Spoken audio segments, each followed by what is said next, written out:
नमस्कार मित्रांनो, मी ओमकार कांबळे, ओम Sai aquarium and पेट शॉपमध्ये तुमचं स्वागत आहे. आपला सिरीजचा आज तिसरा दिवस. आपण पाण्याच्याबद्दल पाणी कोणत्या क्वालिटीचं ठेवायला पाहिजे व कोणचं वापरायला पाहिजे.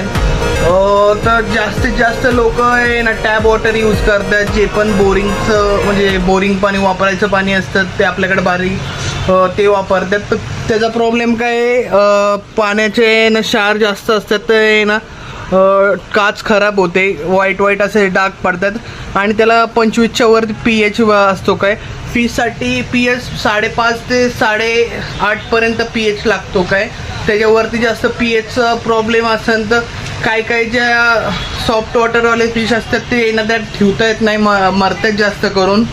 आणि तुम्ही जास्त करून कॉर्पोरेशनचं किंवा आपल्या इथं जे पाणी येतं, नळाला पाणी येतं पिण्याचं पाणी, ते यूज करू शकता. त्याच्यामध्ये pH बरोबर असतो. पण पाणी ठेवण्याच्या आधी तुम्ही 2 दिवस स्टोअर करून पाणी यूज करू शकता. कारण की पाण्यामध्ये क्लोरीन मिक्स असतं.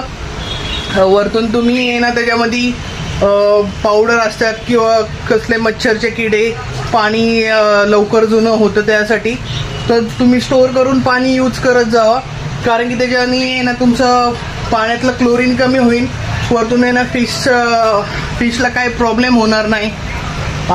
अजून तुम्ही RO फिल्टरचं, तुमच्याकडं कॉर्पोरेशनचं सरकारी पाणी येत नसेल तर तुम्ही RO फिल्टरचं, कोणत्या पण फिल्टरचं यूज करू शकता 1 ते 2 दिवस स्टोअर करून. असेच नवीन व्हिडिओ बघण्यासाठी ओम साई ॲक्वेरियमला सबस्क्राईब करा, फॉलो करा, लाईक्स आणि कमेंट्स करा.